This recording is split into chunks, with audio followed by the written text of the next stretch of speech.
Hi, today I'm going to talk to you about a little bit of nonsense.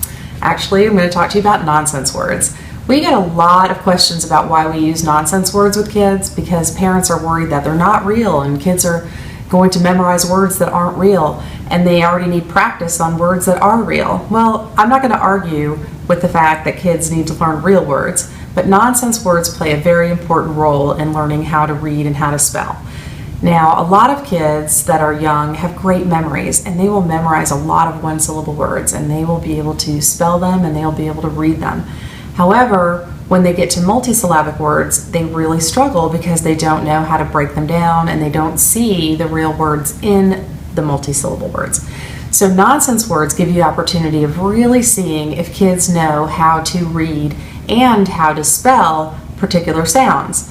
Now, when we dictate nonsense words, we're not going to give them a meaning. We're not going to use them in a sentence. We're just going to dictate them. So if I said lat and I wanted a kid to sound out lat, they would be able to know that l is an L, a is an A, and t is a T.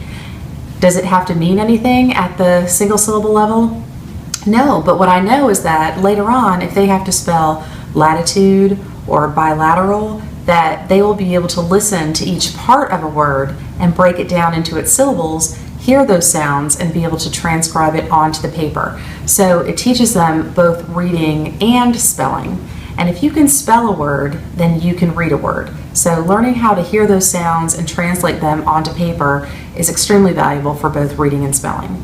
So if your teachers are asking your kids to use nonsense words, don't be alarmed. They're not going to come home using them in sentences because they don't know what they mean. And if they don't have any meaning, then you're not going to use it.